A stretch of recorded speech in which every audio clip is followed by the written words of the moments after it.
If you're my audience, you know that Intel has made a good chip, like a genuinely good chip for the first time in 5 years. Like, I can finally pick up a Windows laptop and not feel like I'm settling. That hasn't happened since Apple Silicon showed up and made Intel look like they were standing still. And I've been running my benchmarks on different laptops with Panther Lake that I have here, and the reality is way more nuanced than any headline out there. Some of these results are gonna surprise you.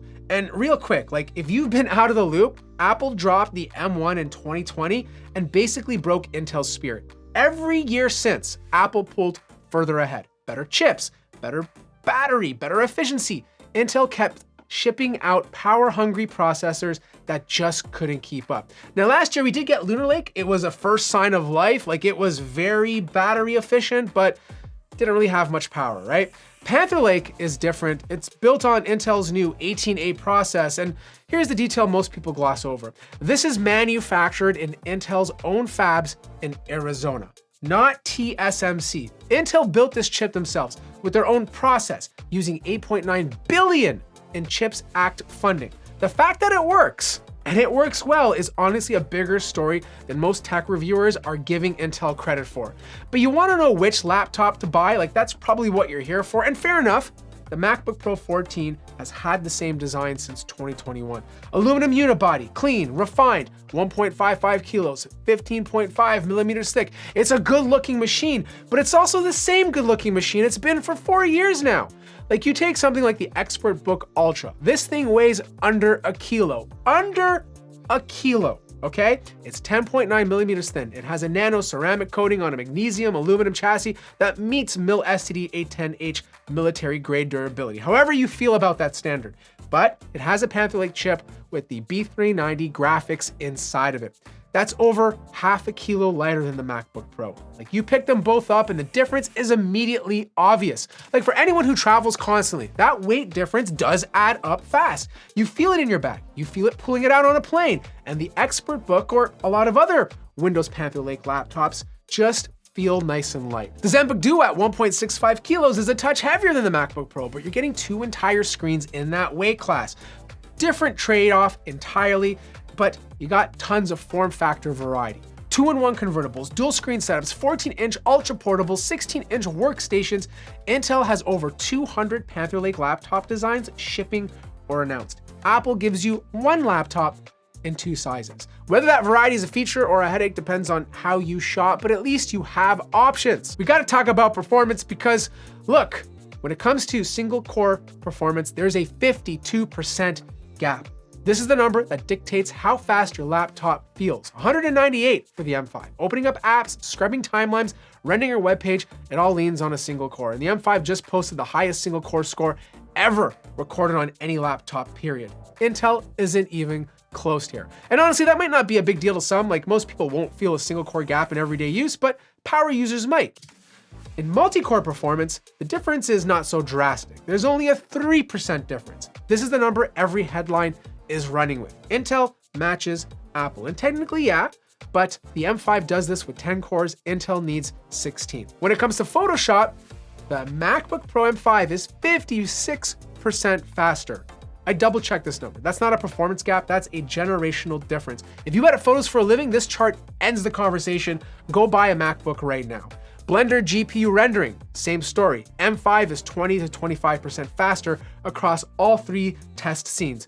Apple's Metal implementation is doing heavy lifting here. It even beats out the 86S on AMD's best integrated GPU. But Premiere Pro, this is a little different, right? Intel wins by about 3%. This is a big deal. Like, if you're a Premiere editor and Windows is your OS, you're no longer making a sacrifice by choosing Intel. I'm not saying you're gonna go out and edit 4K videos all day with this laptop, but at least you have a bit more headroom. Even the X7 and the ExpertBook Ultra beats the M5 here. Firefox compile, M5, 14 minutes, X9, 25, almost half the time. If you write code all day, the M5 is still untouchable for compilation. Speedometer, how fast your browser feels. The M5 wins by 26%. Web apps, Google Docs, Figma, snappier on the Mac. But when it comes to gaming, this is where Intel's performance truly shines. Look at 3D Mark's Steel Nomad, right? Like, Intel wins by 42%. The Intel Arc B390 integrated graphics are generally a breakthrough. Games that were unplayable before are now playable on integrated graphics. Like, don't get me wrong, the M5 can game, but nobody buys a MacBook to game. There's just a smaller library to choose from overall. And if gaming matters to you at all, even casually, like if you're buying your work laptop and you do want to game, Panther Lake is the answer. Like, there's literally no debate. But when it comes to battery life, this is where Panther Lake's marketing is kind of misleading. Like, don't get me wrong, something like the Zenbook Duo hits 22 hours, the ExpertBook lasted 21 hours in a video rundown test, not my typical PCMark office test, and that's amazing. But you have to remember, the Zenbook Duo does have a 99 watt-hour battery. The ExpertBook Ultra is a little bit more realistic since it has a very similar size battery to the MacBook Pro M5, but the M5 is matching it, right? And the thing about the M5, the part that really matters overall is that you get the exact same performance on battery as it does plugged in. Same speeds, same benchmarks every single time. Now, I have tested some Panther Lake laptops which give me 100% performance, but not all of them do. So make sure to check the review on the laptop if you want to figure out if that laptop gives you 100% performance. But overall, the MacBook's consistency is still unmatched when you're not plugged in. And that kind of brings me to fan noise. Like, these are super quiet laptops overall, but I find the MacBook Pro just to be significantly quieter. It doesn't matter how hard I push it, it takes a while for the fans to kick on. It's actually the only time I hear the fans go on with the MacBook is if I'm gaming, right? The Zenbook Duo, all the other Panther Lake laptops I've tested, the fans do kick on over 40 decibels when you're in performance mode. Not super loud, but something I do want to point out. The MacBook Pro has a 14.2-inch Liquid Retina XDR mini LED panel. 3024 by 1964, 120 Hz ProMotion, 1600 nits of peak HDR brightness. It's brighter than anything on the Windows side. The factory calibration is still the gold standard, and if you do color critical work, Apple Display is usually the reference. But it's still mini LED, not OLED. Take something like the ExpertBook Ultra, which has a 14-inch tandem OLED panel. That means stacked light emitting layers for better brightness and efficiency. 2880 by 1800, 120 Hz, up to 1400 nits HDR peak. And it has a matte Gorilla Glass Victus finish that cuts glare by 80%. And it happens to be a touchscreen. It has one of the most beautiful displays on a laptop, period. And that's where the variety continues. Like, all of these laptops are essentially coming with OLED panels. And here's why this actually matters. Mini LED can't do true blacks. It still has blooming around bright elements on dark backgrounds. OLED doesn't have that problem. And in 2026, when you can get an OLED touchscreen on a sub 1 kilo Windows Ultrabook, Apple charging $1599 for 16 gigabytes of RAM for a mini LED panel with no touch is starting to look behind. Apple knows this too. OLED is expected with the M6 MacBook Pro redesign later this year. But right now, Windows laptops have the better display hardware. That's just a fact. The MacBook Pro M5 does give you 3 Thunderbolt 4 ports, HDMI 2.1, an SD card slot, a headphone jack, and MagSafe. That SD card slot is still a big deal for photographers and videographers. But here's the thing, it's still on Wi-Fi 6E and an older version of Bluetooth, no Wi-Fi 7. But the benefit of these new Panther Lake laptops is you do get more port variety, not with all of them, but with some of them. And like, you know, you can get Thunderbolt 4 ports, some of them still come with USB-A, which I still think is important. But the biggest difference comes down to Wi-Fi 7 and Bluetooth 6.0. It matters, maybe not for everybody right now, but it does future-proof your purchase for a little bit longer. So better hardware, better display, lighter weight, Wi-Fi 7 on paper, Panther Lake laptops are checking every box, right? But there's a reason I put "sort of" in the title of this video. You still have to use Windows 11. And I'm not saying that to be dramatic. Windows 11 in 2026 is in a rough place. Microsoft has spent the last 2 years shoving Copilot AI into every corner of the operating system. Notepad, Paint, File Explorer, the Start menu, Edge, your wife's forehead. Whether you've asked for it or not, the backlash has been so severe that Microsoft's own Windows president posted about turning Windows into an agentic OS and got so many negative replies, he had to turn off his comments. Like, this actually happened. Since then, Microsoft has reportedly admitted internally that Windows 11 went off track. No kidding. They've paused new Copilot integrations. They're reviewing whether to pull Copilot buttons out of Notepad and Paint entirely. They've basically admitted that Recall, the feature that screenshots everything you do, failed. The FTC is now investigating whether forcing Copilot into Windows amounts to anti-competitive behavior. Like, this is real. And it's not just the AI stuff. The start menu still has ads. Bloatware reinstalls itself. Like, I could go to the washroom, come back, and have new software. Like, that's just Windows 11 for you. That's the consumer experience you paid for. Plus, there's stickers on your laptop. You just don't get that with a MacBook.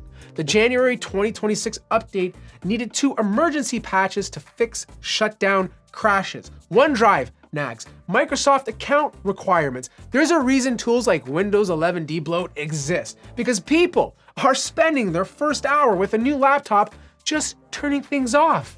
And look, don't get me wrong, macOS isn't perfect. Nobody's saying that, but when you open up a MacBook, you get a clean OS that gets out of your way. There's no ads in the start menu. There's no AI buttons stapled onto every app you use. No bloatware that resurrects itself when you look in the mirror.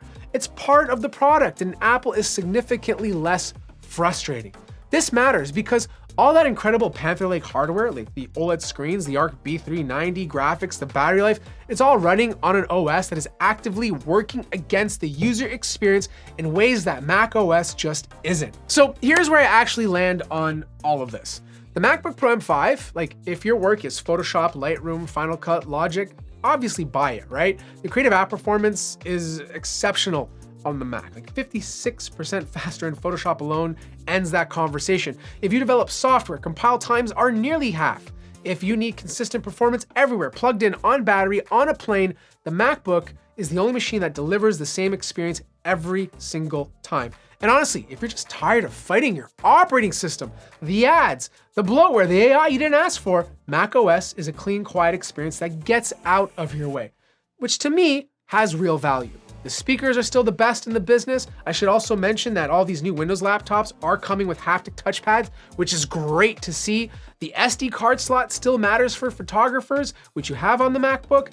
And if you can wait 2 weeks for the M5 Pro, why not do it? Now, you should obviously go for a Panther Lake laptop like the ExpertBook or Duo or Legion 7i if you game at all, even casually. The Intel Arc B390 changes what's possible on integrated graphics, and nothing, and I mean nothing, on the Mac touches it. If you need Windows and a lot of enterprise engineering and specialized software still requires it, if you want OLED with a touchscreen and you want it now, not whenever Apple gets around to doing it, if weight matters to you, the ExpertBook Ultra is full, and I mean a full ½ kilo lighter than the MacBook Pro and still packs 6 speakers, Wi-Fi 7 and USB-A ports. But if you want choice, there are Panther Lake laptops ranging from $1,800 all the way up to $3,200 in every form factor imaginable. Yes, you'll spend your first hour debloating Windows and turning off Copilot, which is annoying, but the hardware underneath is genuinely excellent. And once you clean up the OS, the experience is solid. Like, don't get me wrong, Intel is back. Not all the way back. Apple still has the better architecture, better efficiency, and pro chips. But here's the thing, for the first time since 2020, Windows laptops don't feel like a compromise on the hardware side anymore. And this benefits everybody, whether you're on a Mac or on a PC. Competition makes better products, period. Now look, laptops are getting way too expensive. Please do me a favor, save yourself some money, find the deals, buy stuff from last year because everything new is going to hurt your wallet. And with RAM prices going up, getting a deal now could be the absolute difference. If you guys enjoyed this video, feel free to hit the like button. If you're new to the channel, subscribe, and I'll see you guys in the next one.